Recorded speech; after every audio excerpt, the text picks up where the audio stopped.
Come one, come all. It's story time with an alchemist. The great work begins now.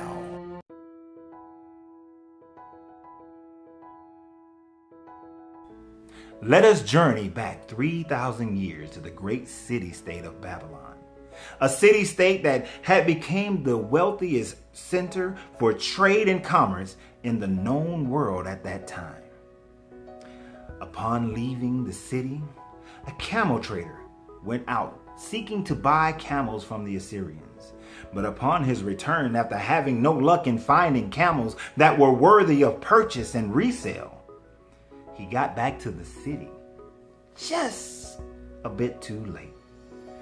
Because the torches had been lit, the city gates had been closed, and the armed guards would not allow anyone else to enter the city of Babylon.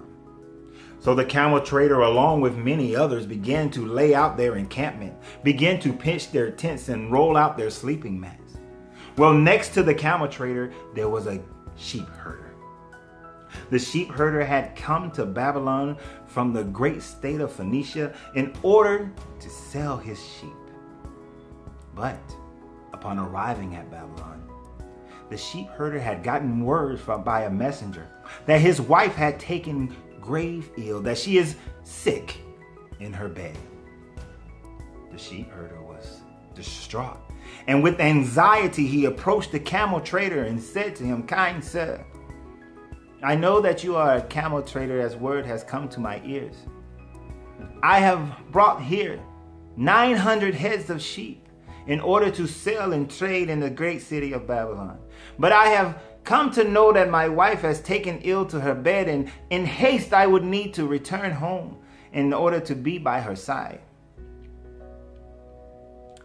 Sir, although I am normally a camel trader, I do not see any problems in purchasing your sheep. They look of fine stock for what I can see in the night sky. Let us go away and bargain and haggle over a price." Well, after much haggling and bargaining, they come back and settle upon a price. But the camel trader wants to verify the count. So the camel trader and his servants, they go out, and it is such a struggle to count all these sheep. They mingle and move about. I cannot tell if I have counted this one once or twice. Because we are counting this in the night sky with just flickering lights of our torches, this is not a good enterprise right now. I think I should wait. I should wait and possibly we will count them in the morning. I understand that I have struck a bargain with him before him to be able to leave now. So, sir, kind sir, let us wait till morning when I can truly count the number of your sheep. But sir, I must leave tonight. I must mount up on my camels and so that we can get home to my ailing wife. I will tell you this. You should pay me now 3/4 of the number of sheep. And then I will leave my most trusted servant here with you. And he is a smart and trusted servant. And then you can pay him the balance in the morning after you have counted the sheep. For sir, I must depart as soon as possible." No, this will not do.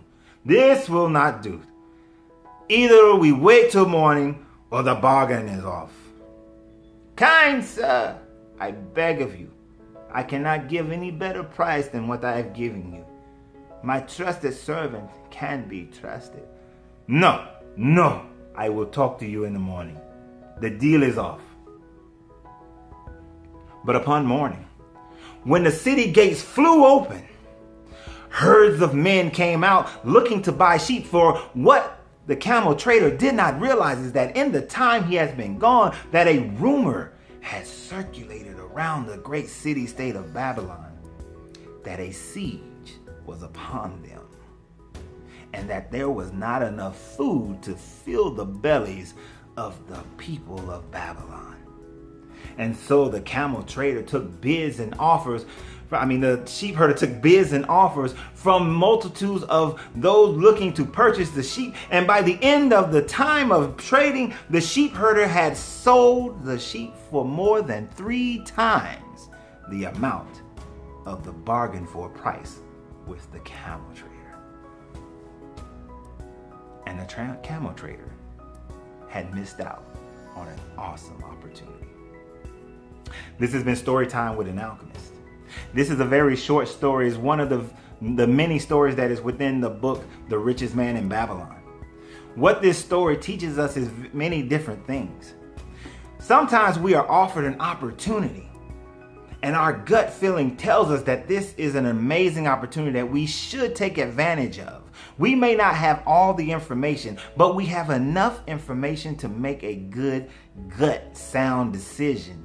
But yet, procrastination, but yet, self-doubt, but yet, overthinking and reasoning will take away that opportunity and leave us in a situation where others will prosper where we would have had the opportunity. Had the camel trader taken this opportunity, when the gates of the city flew open, he would have been standing there with 900 sheep.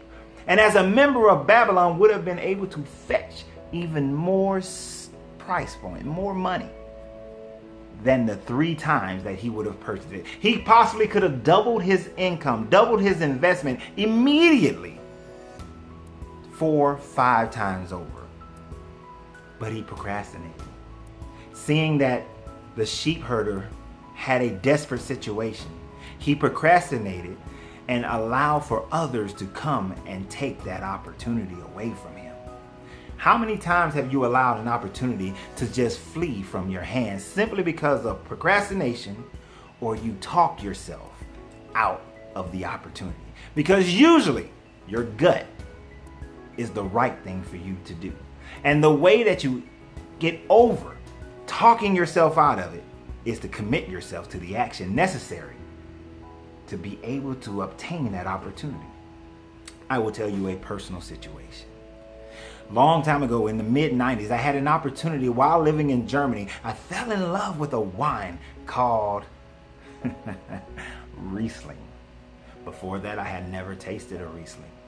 And there was a specific Riesling that I loved in southern Germany called the Spätlese and an Auslese, but mainly the Spätlese.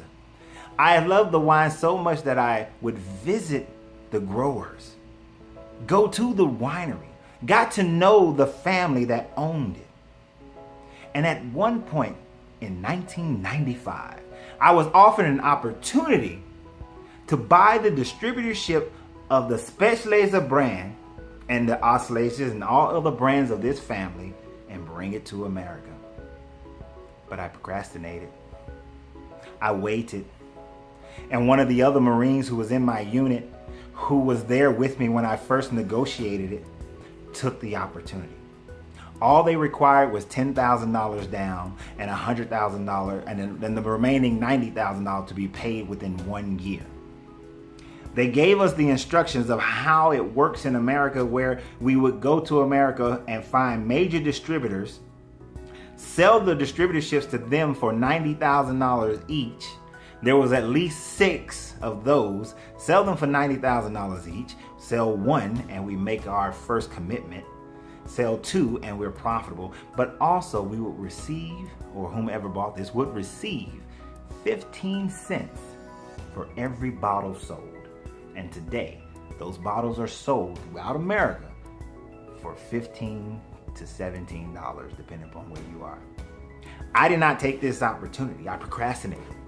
I allowed the reasoning in my head that that's a lot of money for me to put forward, $10,000, and then I have to go do the work. I talked myself out of it, while one of my other Marines took that opportunity. Within a week of the offer, took the opportunity, and 30 days later had come to America and sold 4 distributors in 30 days. Sold another 2 distributors in 60 days. Made his money back plus more. And at last we spoke about 10 years ago, he was making a 6-figure income from the residual of the 15 cents a bottle. Now, That was an opportunity that slipped through my fingers simply because I procrastinated and I talked myself out of it by allowing doubt to convince me that this was too big of a chance to take. The risk was too great for the reward. But look at what happened. This other Marine had no other advantages than I had.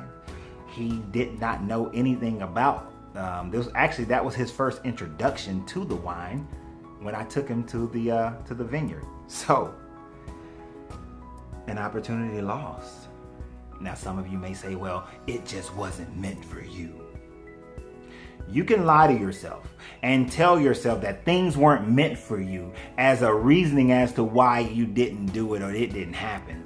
Things are meant for you when you take the opportunity. Things are meant for you when you take advantage of opportunities that come your way. Things are meant for you when you don't allow procrastination to be the devil inside that causes you to live a devilish life on the outside or a hellish life on the outside, because now you're living either in poverty or you're struggling, or you recognize that your money is not going as far as it needs to go. You have more month than money because you missed out on opportunity because it wasn't for you. No, it was for you, and it's not luck. Luck favors the prepared and those who accept opportunities and move forward in life. Luck does not favor those who sit idly by and allow for their gut instincts to be overran by their emotions or rational thought to the point where they miss out on opportunities, and then you blame them on the Creator for some reason or another, when really it is all you. It is all you. It is all me, and it is all you. You make the decision to take on opportunities when they come, or you make the decision to allow them to pass by. But when someone else succeeds at it, do not blame the Creator. Do not blame anyone outside of you, not a wife nor husband, nor children, nor your situation. The only thing you can blame is yourself. The only thing you can blame is the negative portion of the mind that overruled your gut emotion that told you that this was an opportunity. How many more opportunities will come your way? How many times will you miss out on opportunities?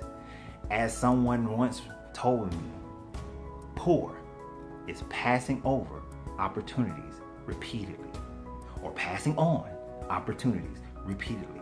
Whichever way you want to describe it, is passing over opportunities over and over and over again, which will leave you poor. But not only poor in money, but poor in mind and poor in spirit, and can also leave you poor in health. So it is up to you. Do not be the camel trader. Do not overanalyze situations.